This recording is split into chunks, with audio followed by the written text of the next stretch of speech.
So hi, this is Deepak here and आज बात करते हैं कुछ इक्विटी इन्वेस्टमेंट को लेकर एंड कैसे अपने पैसे को इन्वेस्ट कर सकते हैं एंड बेस्ट वे से एंड मतलब सिक्योरिटी बेस्ट मिले, ठीक है ना, मतलब रिस्क कम रहे।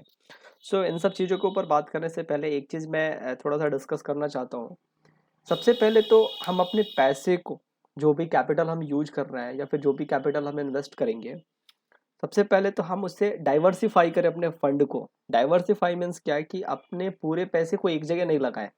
ठीक है ना, अपन सपोज अपन 10 रुपये अपने पास है तो उस 10 रुपये को क्या है ना, एक एक रुपया करके 10 जगह लगाएं। सो ऐसे होने से डाइवर्सिफाई हो जाता है फंड अपना एंड रिस्क मिनिमाइज हो जाता है। दूसरी चीज क्या है कि मार्केट हाईली अनप्रेडिक्टेबल है, कभी भी प्रेडिक्ट कर नहीं सकते हैं। ठीक है, वो ठीक है, थोड़ा सा आइडिया लग जाता है टेक्निकल देख के कुछ इंडिकेटर्स एंड फंडामेंटल्स, बट वो भी कभी करेक्ट होते नहीं है। सो मैं ये कह सकता हूँ कि, या फिर आप भी एग्री होंगे इस चीज़ से, कि मार्केट हाईली अनप्रेडिक्टेबल है। प्रेडिक्ट कर ही नहीं सकते कि कल क्या होगा, परसों क्या होगा। सो बेसिक मैं क्या है ना, कहना क्या चाहता था यहाँ कि अपने फंड को डाइवर्सिफाई करें। डाइवर्सिफाई क्यों करें? क्योंकि हम कहीं भी ट्रेंड को पकड़ के प्रॉफिट नहीं कर सकते। सो अगर डाइवर्सिफाई किए होंगे तो उसमें क्या है कि हमारा अलग अलग पैसा इन्वेस्टमेंट रहेगा, तो अगर एक आउट परफॉर्म करेगा और एक नहीं भी करेगा तो भी जाके अपना सब मतलब मैनेजेबल हो जाता है। मतलब ये तो बेस्ट होता है अगर सिंगल कहीं इन्वेस्ट किए एंड अपने पैसे को 10 जगह इन्वेस्ट किए, तो 10 जगह इन्वेस्ट करेंगे तो वो बहुत बढ़िया रहता है। ठीक है। और हाँ, किसी किसी कोई कोई ये भी बोलेगा कि सर ने मैं एग्री नहीं हूँ क्योंकि रिलायंस ने इतना प्रॉफिट दे दिया। रिलायंस ने तो प्रॉफिट दिया था, बट उसके ऊपर आपने रिस्क भी लिया था ना।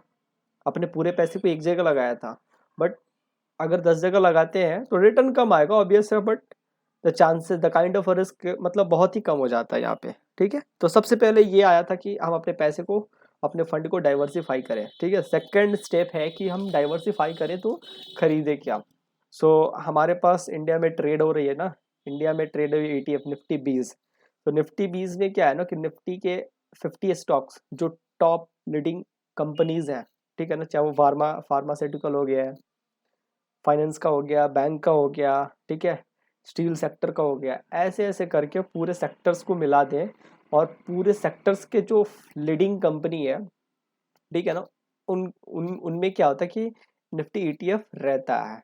मतलब निफ्टी के 50 टॉप स्टॉक निफ्टी 20 के अंदर रहता है। फिर से मैं कह रहा हूँ, निफ्टी के 50 टॉप स्टॉक, जो भी निफ्टी के 50 जो इंडिया के सबसे टॉप कंपनीज है ना, वो निफ्टी 20 के अंदर ट्रेड कर रहा है। ठीक है। सो कैसे करना है वो तो हो गया, डाइवर्सिफाई करना है, क्या करना है वो निफ्टी 20 के अंदर करना है, हमें निफ्टी 20 को खरीदना है। ठीक है। सो थर्ड स्टेप क्या है, निफ्टी 20 एक स्टॉक है, मैं फिर से बता दे रहा हूँ, निफ्टी 20 एक स्टॉक है जो निफ्टी को फॉलो करता है ना। निफ्टी जितने ऊपर नीचे जाएगा वो उसके हिसाब से ये भी चलता है ऊपर नीचे। सो निफ्टी 20 में हमें इन्वेस्ट करना है। ठीक है ना। और अगर ब्रीफ कुछ इन्फॉर्मेशन चाहिए निफ्टी 20 के वगैरह तो आप कांटेक्ट भी कर सकते हैं। निफ्टी 20 क्या है और कैसे है वो अपन बात कर लेंगे कन्वर्सेशन में। ठीक है। तो पहला क्या है, अपने आप को डाइवर्सिफाई करेंगे। दूसरा क्या है, वो अपना पैसा पोर्टफोलियो जो भी फंड है वो निफ्टी 20 के अंदर लगाएंगे। सो निफ्टी 20 के अंदर पैसे लगाने से क्या होता है कि हमारे फंड बहुत जगह डाइवर्सिफाई हो गए, सारे सेक्टर्स में कहीं ना कहीं लग गए हमारे पैसे। एंड जो भी निफ्टी 20 का मैनेजमेंट, जो भी मैनेज मैनेज कर रहा है इसको ना, वो हाईली मतलब बहुत एजुकेटेड एक्सपीरियंस लोग इसको मैनेज करते हैं। तो अपन ज़्यादा दिमाग नहीं लगा सकते हैं या फिर ज़रूरत ही नहीं है इस चीज़ की, क्योंकि जो जो मॉडिफिकेशन करना होता है वो सारा कुछ निफ्टी 20 के अंदर वो लोग पोर्टफोलियो मैनेजर वगैरह वगैरह लोग वो लोग कर देते हैं। सो हमें निफ्टी ETF में पैसा लगाना है, ये हमारा डाइवर्सिफाई हो गया। ठीक है। और थर्ड में आते हैं जो सबसे ज़्यादा इम्पोर्टेंट है एंड सबसे कंफ्यूजन है। मे बी इस थर्ड वाले को लेकर बहुत जने इन्वेस्ट भी नहीं कर पाते हैं पैसे को। ठीक है। थर्ड में क्या है कि भाई किस रेट पे बाई करें, है ना, 162 रुपीज़ पे बाई करें या फिर 100 रुपीज़ पे बाई करें। ये एक बड़ा कंफ्यूजन रह जाता है एंड हमें अभी के रेट पे बाई करने में बहुत ही ज़्यादा डर लगता है कि पता ना मेरे बाई करने के बाद अगर निफ्टी नीचे की तरफ आ गया तो फिर मेरे MTM का लॉस हो जाएगा एंड मैं हायर रेट पे खरीदूंगा वगैरह वगैरह। बट इसका साइकोलॉजिकल डर तो रहता है कि मेरे स्टॉक खरीदने के बाद गिर गया तो फिर मैं क्या करूंगा, है ना, या फिर वो कंफर्टेबल नहीं हो पाते हैं। दूसरी चीज़ मैं एक और बता दे रहा हूँ, निफ्टी 20 अगर आप खरीद रहे हैं ना, आज खरीद रहे हैं, बट अगर हो सकता है 1 साल 6 महीना 3 महीना वो काम नहीं कर रहा अच्छे से, मतलब कि आपके खरीदने के बाद नीचे गया है, but in future long term में अगर आप सोच रहे हैं ना 1 साल 2 साल 3 साल 5 साल, वो 160 का बढ़ेगा ही बढ़ेगा, क्योंकि निफ्टी एक समय था जहाँ पे 86 रुपये ट्रेड कर रहा था, फिर 100 किया, 120 किया, आज देखिए 162 है, इन फ्यूचर 200 250 30 300 ऐसा कुछ ट्रेड करेगा ही ट्रेड करेगा, क्योंकि लॉन्ग टर्म में क्या निफ्टी 20 का हमेशा ही अप ट्रेंड रहता है वैल्यू। ठीक है, तो वो मैं थोड़ा डक कर गया, मतलब मुझे एग्जैक्टली क्या समझाना था। सो स्टेप नंबर 3 पे देखिए हम किस रेट पे इसको बाई करें, अभी जो बाई करना है वो किस रेट पे करें। तो उसके लिए क्या है कि चिपर रेट पे चाहेंगे, कोई भी चाहेगा, या फिर मैं खुद चाहूँगा कि मैं निफ्टी में जो पैसे डालूँ वो मुझे सस्ते रेट में मिले। 162 रुपये चल रहा है, मुझे 150 रुपये में मिल जाए तो निफ्टी ETF मैं ले लूँगा, या फिर मेरे लिए बेस्ट डिसीजन रहेगा लेना। ठीक है, तो भाई ये तो है, लेकिन हम तो जानते नहीं ना, हमें तो पता ही नहीं है कि ये मार्केट कब ऊपर और नीचे जाएगा, है ना, और अपॉर्चुनिटी मिस हो गया अभी, या फिर या फिर इससे नीचे खरीदने का अपॉर्चुनिटी रहेगा, कुछ भी नहीं पता यहाँ पे क्या होगा। तो सिंपली हमें तो हमारा क्या टारगेट है कि हम निफ्टी 20 को सस्ते रेट में खरीदें, सस्ते रेट में हमें निफ्टी 20 को मिले। तो इस निफ्टी 20 को सस्ते रेट में खरीदने के लिए हमें थोड़ा सा डेरिवेटिव का हेल्प लेना पड़ेगा। सो कुछ स्ट्रैटेजी है जिसके वजह से हम क्या निफ्टी 20 को सस्ते रेट में लेने की कोशिश करेंगे। ठीक है, सो देखते हैं स्ट्रैटेजी क्या है। डायरेक्ट डैशबोर्ड पे आते हैं हम। अभी के टाइम में क्या चल रहा है, निफ्टी कुछ 12,000 सॉरी कुछ 15,500 के आसपास चल रहा था कुछ, अभी यहाँ पे क्लोज शो करेगा। ठीक है, कोई बात नहीं है। सो जैसे कि अभी इतना चल रहा है, अभी अच्छा यहाँ से ही पता चल जाएगा, 15,150 के आसपास निफ्टी ट्रेड कर रहा है। बट हमें इस रेट पे नहीं करना है, क्योंकि ये रेट बहुत ही ज़्यादा कॉस्टली है, एंड मुझे डाउन साइड में खरीदना है। निफ्टी जब आ जाए, सपोज 16,000 पे आ जाए, सॉरी 14,600 पे आ जाए, या 14,400 पे आ जाए, इधर के रेट में आए, तो मैं निफ्टी 20 को खरीदने में बड़ा कंफर्टेबल रहूँगा। बट ये आएगा कि नहीं आएगा किसी को पता नहीं है, एंड अगर नहीं आया तो फिर मैं मिस कर जाऊँगा, मतलब अपॉर्चुनिटी मिस कर जाऊँगा। सो एक स्ट्रैटेजी है जिसको हम लगाएंगे अपन। अगर निफ्टी नीचे आ गई तो खरीद ली है, निफ्टी नीचे नहीं आई एटलीस्ट मुझे प्रॉफिट मिल जाएगा मार्केट के ऊपर जाने में। ऐसे क्या है कि अपॉर्चुनिटी जो मैं ढूंढ रहा था वो मिस भी नहीं होगा, एंड कंफर्टेबली हम कंसिस्टेंट क्या है कि अगर निफ्टी 20 नहीं मिला फिर भी हम कंसिस्टेंटली आपको अपने इन्वेस्टमेंट पर रिटर्न कर सकते हैं, कमा सकते हैं। स्ट्रैटेजी क्या था ये, ठीक है, डायरेक्ट स्ट्रैटेजी पे ही आते हैं, मैं एक्स्ट्रा में डाल के रखा होगा, ठीक है ना। सो स्ट्रैटेजी क्या है, ठीक है, अभी निफ्टी जो चल रहा है आपको 15,600 500 समथिंग कुछ चल रहा था, 150 के आस 200 के आसपास जो भी है, निफ्टी इसके आसपास चल रहा था। बट मैं कंफर्टेबल क्या हूँ कि अगर निफ्टी 14,800 आ जाए तो मैं खरीद लूँगा। ठीक है इसके आसपास अगर निफ्टी आता है तो मैं खरीदने में बड़ा मतलब कंफर्टेबल रहूँगा, या फिर उसके नीचे। तो सपोज सबसे पहला स्टेप हम क्या करेंगे ना, निफ्टी में एक डेबिट स्प्रेड बनाएंगे, सॉरी क्रेडिट स्प्रेड बनाएंगे पुट साइड पे। ठीक है, तो ये जो मैं सेलेक्ट किया हूँ 14,800 को कॉल को बेचा हूँ, और 14,700 कॉल को मैं खरीद लिया हूँ। ठीक है, सो 14,700 कितने में मिला मुझे, 20 रुपीज़ का, एंड 14,800 30 रुपीज़ का। So net net credit almost मेरा शायद 10 रुपीज़ समथिंग है, यहाँ क्रेडिट भी दिख जाएगा आपको। सो मैक्स टू मैक्स क्रेडिट क्या है आपका, ये कुछ है आपको, ठीक है ना, 3,431 रुपीज़ का ये आपका नेट क्रेडिट है। अगर हमने ये स्ट्रैटेजी डाल दिया, ठीक है ना, अब दो ही कंडीशन हो सकती है, तीन कंडीशन हो सकती है, मार्केट आगे नीचे या फिर साइडवेज। अगर ऊपर गई तो कोई बात नहीं है, ठीक है ना, आपको 3,000 रुपीज़ है ना, 3,500 पूरा का पूरा प्रीमियम आपको प्रॉफिट मिलेगा, एंड बुक करके आप यहाँ से निकल सकते हैं। और ये जो मैं बोल रहा हूँ ना, ये जो मैं अभी कर रहा हूँ ये आपको 18 फेब की है, मतलब वीकली स्ट्राइक्स को मैंने चूज किया है। ठीक है, हर वीक में मैं ऐसा करूँगा। सो अगर निफ्टी 14,700 नहीं आई तो पूरा का पूरा प्रीमियम क्रेडिट प्रॉफिट करके अपन ट्रेड को क्लोज कर सकते हैं। सो एटलीस्ट अगर निफ्टी 20 को हम नहीं ले पाए बट प्रॉफिट हमें मिल गया कहीं ना कहीं से, हमारे इन्वेस्टमेंट पे, हमारा इन्वेस्टमेंट बेकार नहीं जा रहा यहाँ पे। अगर साइडवेज भी रह गया तो भी हमें ये मिलेगा, और डाउन साइड भी आ गया एंड सपोज वो 14,800 को टच नहीं किया, ठीक है, 15,000 पे एक्सपायर हो गया, 14,900 पे एक्सपायर कर गया, तो ये आपका पूरा का पूरा प्रॉफिट, मार्केट नीचे भी आया बट आपने क्या पूरा का पूरा प्रॉफिट कमा लिया 3,500 रुपीज़। सो अब जो सबसे वर्स्ट सिचुएशन आता है, केस आता है कि अगर मार्केट 14,800 आ गई तो क्या करना है। सो 14,800 अगर 1 वीक के अंदर मार्केट आ गई, अभी चल रहा है 14,200, ऑलमोस्ट 400 डिस्टेंस है ना, हाँ 400 डिस्टेंस अगर नीचे की तरफ टच कर गई तो क्या करना है। सो इस ट्रेड में क्या करना है हमें, हमारा जो ट्रेड है 10 रुपीज़ का क्रेडिट स्प्रेड बैठा हुआ है ना, मैक्सिमम 10 रुपीज़ का प्रॉफिट हो सकता है और हमारे स्ट्राइक्स के बीच का डिफरेंस कितना है 100। सो 10 रुपीज़ का मैक्सिमम प्रॉफिट है एंड हमारा मैक्सिमम लॉस कितना हो जाएगा 10 - 100 equal to 19 rupees, 90 rupees. But 90 rupees कब होगा, जब बहुत ज़्यादा मूव हो गया, ऐसा कुछ हो गया एंड वो भी एक्सपायरी वाले दिन में होगा, ऐसे नहीं होगा, ठीक है। तो उसके पहले आपको एडजस्टमेंट कर लेना है। इसमें क्या करना है, 14,800 आया, इसको सिंपली आपको एग्जिट कर जाना है एंड 400 पॉइंट दूर में जाके फिर से दोबारा से हमारा क्रेडिट स्प्रेड बैठा लेना है, ठीक है। सो वहाँ बैठाया तो अब जैसे 14,800 है, अब आपने क्या 14,400 पे बैठा लिया। अब आप ये सोच रहे हैं कि 14,400 आएगा तो मैं निफ्टी 20 को खरीद लूंगा, ठीक है। अगले दिन क्या हुआ कि 14,400 भी आ गया।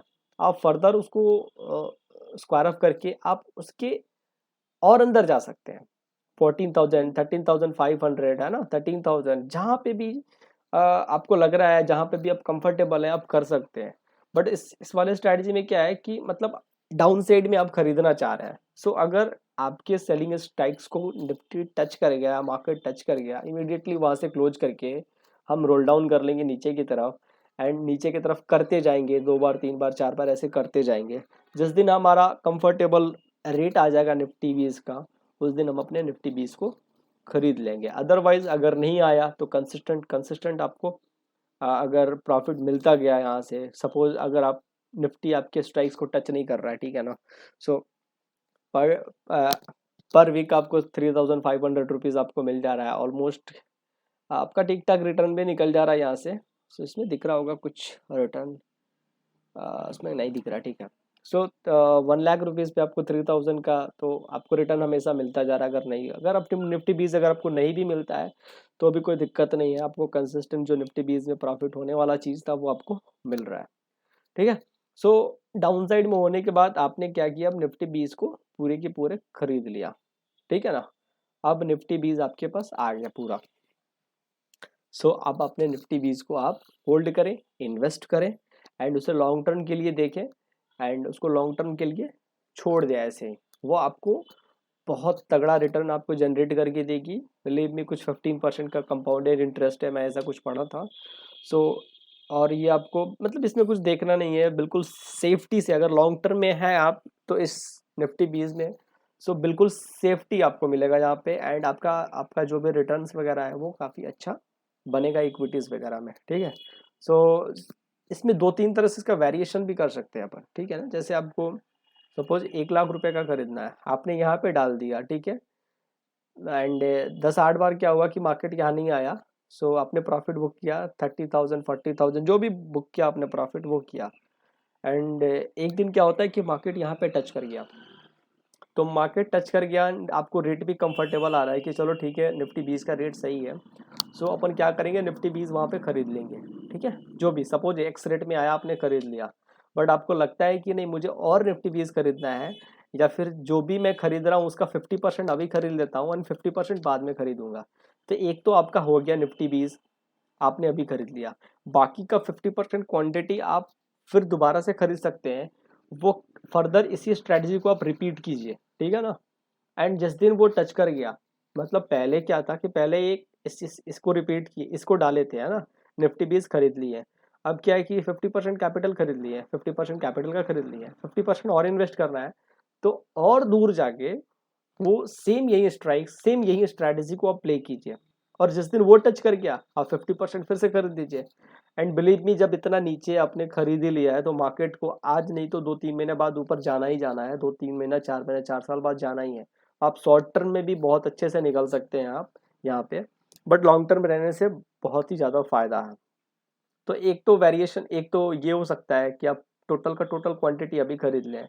दूसरा ये हो सकता है आप अपना पैसा 25% ही इन्वेस्ट करें, तीसरे लेवल पे 50%, चौथे मतलब अपने हिसाब से कैलकुलेशन, मतलब है ना 1 लाख रुपया है तो मैं पहले बार में 20 हज़ार का खरीदूंगा, दूसरे बार में मैं 80 हज़ार का करूंगा, तीसरे बार में मैं 1 लाख रुपए का खरीदूंगा। सो इसमें क्या है कि अगर आप गलती से आपको रेट मिल भी गया और निफ्टी नीचे की तरफ जा भी रहा है बार बार, तो क्या है कि आप सबसे ज़्यादा इन्वेस्टमेंट लास्ट में इन्वेस्ट कर रहे हैं, मतलब चिपर रेट में, सो आपका एवरेज भी बहुत ज़्यादा सस्ता हो जाएगा। सो ये स्ट्रैटेजी को यूज करके अपन क्या है कि निफ्टी को बहुत ही ज़्यादा सस्ते रेट में हम ले सकते हैं। सो दैट्स वाई यही एक था जो मैं आपसे शेयर करना चाहता था। एंड एक के मैं आपको दिखा देता हूँ। हाँ, मैं साइकोलॉजिकल बता रहा था ना कि कुछ कंफर्ट नहीं हो पाते हैं कि निफ्टी के किस लेवल पे मुझे बाई करने चाहिए, किस लेवल पे। जो लॉकडाउन पीरियड था मैं उसमें बाई किया था निफ्टी 20 को, ठीक है। बट ये रहा, मैं ये तो मेरा एपेंडो का है, बट एक सेकंड में दिखाता हूँ। मेरा बैक ऑफिस मैं खोला था, एक सेकंड मैं कोशिश कर, ये रहा बैक ऑफिस, ठीक है। सो बैक ऑफिस में मैं दिखाता हूँ कि निफ्टी 20 मैंने स्टार्टिंग में खरीदा हुआ था कुछ, ये दिख रहा है ना आपको, 99 रुपीज़ में खरीदा था नीचे के साइड में। सो ये तो खैर कोरोना का टाइम था एंड लॉकडाउन था, तो निफ्टी ने क्रैश किया था तो मुझे मिल गया था, तो मैं इजीली खरीद लिया था विदाउट स्ट्रेटजी को यूज किए हुए। 100 रुपीज़ समथिंग में खरीद लिया था, 3100 क्वांटिटी ऐसे खरीद लिया था। एंड खरीद को मैं इसे बेच भी दिया था 127 पे, ये दिख रहा है ना 127 रुपीज़, कुछ 86,000 का मुझे प्रॉफिट हुआ था। बट 127 के बाद बेचने के बाद मैं ये सोचा था कि मैं दोबारा से निफ्टी 20 को लूँगा एंड फिर से मैं लॉन्ग टर्म के लिए इसके रखूँगा। बट ना तो वो लेवल आया और ना तो मैं निफ्टी 20 को खरीद पाया। सो इसको खरीदने के लिए दोबारा से अगर मैं खरीदना चाहता हूँ तो मैं ये वाली स्ट्रैटेजी को इम्प्लीमेंट करके दोबारा से खरीद सकता हूँ। सो मैं सोचा कि चलो ठीक है, अभी 127 के नीचे जाएगा तो खरीदेंगे। बट ना तो मैं वो स्ट्रैटेजी प्ले कर पाया और ना ही निफ्टी 20 को खरीद पाया। सो खैर ये तो मेरा पुराना जो था मैं आपको दिखा दिया। सो आप यहाँ से देख सकते हैं निफ्टी 20 3100 क्वांटिटी 99 रुपीज़ में मैं बेचा था 127 में, ठीक है। रियलाइज प्रॉफिट मुझे 86,438 रुपीज़ का हुआ था। बट मैं स्ट्रैटेजी अब कंसिस्टेंटली इसको प्ले करूँगा एंड निफ्टी 20 तो मैं खरीद के खैर हमेशा के लिए रखूँगा। एंड मेरा भी एडवाइस रहेगा आपकी तरफ से कि आप इसको स्ट्रैटेजी को यूज करें एंड कंसिस्टेंटली आप निफ्टी 20 में पैसा डालें। So that will be best way. और ये जो स्ट्राइक्स में दिखाया है ये वीकली है, अगर आप वीकली में कंफर्टेबल नहीं है तो आपको बड़ा रेंज मिल जाएगा मंथली पे, ठीक है। आप उस मंथली में करें। सो मॉडिफाई कर सकते हैं अपने हिसाब से एंड मॉडिफिकेशन की वजह से अगर कुछ डिस्कस करना हो आपको, so you can contact me also 8804038785, और डिस्क्रिप्शन में भी मैं अपना नंबर शेयर कर सकता हूँ। सो अगर कुछ भी डिस्कशन वगैरह या फिर किसी ट्रेड में स्टकअप कर रहे हैं, you can contact me and discuss me whatever I can, जो भी मैं कर सकता हूँ अपना बेस्ट करूँगा। So thank you, bye bye, and मिलते हैं फिर नेक्स्ट वीडियोज़ में। Bye bye.